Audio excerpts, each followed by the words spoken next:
2, 1. Hi, my name's Dr. Natalia. I'll be helping you out today. So, who's this little fella? Hello, Dr. Natalia. This is Frodo. How can I help Frodo? Frodo's my horse. He was doing really well yesterday and I went to check him this morning, and his legs just seem to be a bit tucked in and he's just not quite himself. Okay, so you're saying his legs are tucked in, is that the case? His front legs or his back legs? His back legs. His back legs. Yeah. And is he weight bearing on his legs? No, he's not quite weight bearing. Okay, so those front legs he's not weight bearing? Yeah, the front legs. Okay, perfect. So just a little bit of history on Frodo. So what is his usual diet and activity levels? He's normally pretty okay. He's a good boy. He listens to most things I say. I took him into a new pasture yesterday though. Yeah, okay. And I can see he's a little bit on the chunkier side as well, a little bit overweight. Yeah, he does like his food. He does like his food, yeah. And that new pasture you were talking about, what does that pasture look like? It's got a lot of clover in it. Did you really like that? Yeah, he really loves his clover. Loved his clover. Okay. So, I've got a bit of a history now. I'm going to give him a quick physical exam and I'm going to see what he's doing like. Just be careful with Frodo. Sometimes Frodo bites. Okay. Frights a little bit. So, you hold Frodo for me. Let's check out those front legs.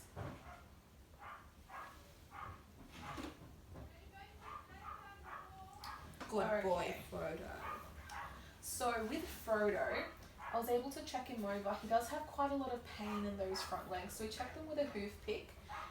He is quite reacting to that quite a bit. It's also quite warm around his front hooves, so the temperature's a bit up.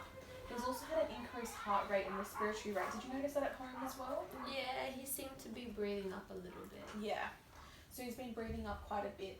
So what we think he has is something called laminitis.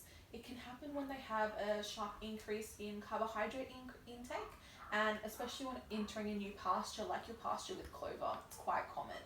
So what we think happened is he's eaten too much of that clover at once. Silly boy Frodo. Yeah, but that's okay. We can help him out today.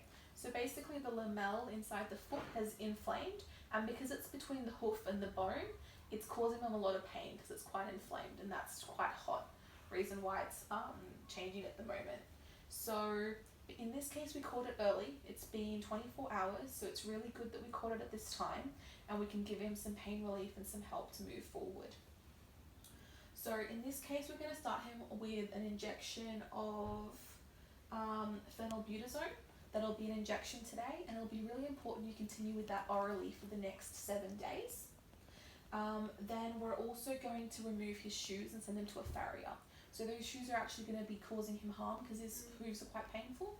We're going to be taking those shoes off so that can be a bit better for him. Does that sound alright? That sounds good. All of his shoes? We're going to be taking his front ones off because they're the ones that are affecting him at the moment. So we're also going to be applying some wet hoof bandages. They're going to be really important that you apply regularly, as well as stabling him on a soft surface like sand. Do you have a soft surface like that at home? I can definitely get some sand and make sure he's nice and comfortable. Okay, it's going to be really important at least for the first 2 weeks. And when the farrier visits him, we're going to see if he needs any orthopedic shoeing or if he needs any corrective shoes or rubber boots. That's also going to help him put weight on those front legs, which he can't do at the moment. So it's really important to rest him for 10 days and just do light exercise. Did you hear that, Frodo? You'll be good now.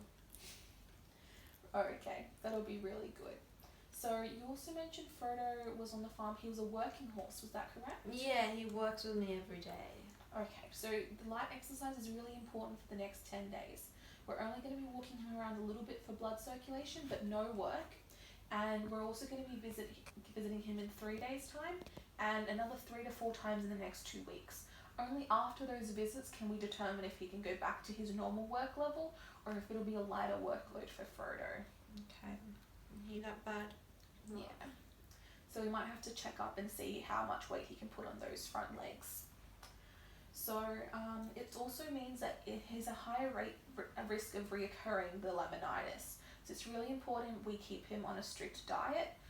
He's going to be having low carb grains and or off grains, and then also going on older pastures, but not really fresh pastures like that clover. It'll really increase the risk. Yeah, increase the risk of laminitis happening again. Does that sound like something you can do for Frodo? Yeah. Perfect. So it's really important. We're going to be doing the recheck in 10 days, resting on sand for the next 10 days to 2 weeks, and visiting the farrier today to get those shoes off and check if we need some rubber boots. Okay, and keeping them away from that wrist pasture and high carb grains. Okay. So, do you have any other questions? Anything else you're concerned about for Frodo? No, I think he's okay. I think it sounds like a good plan. Thank you, doctor. Okay, that's all good.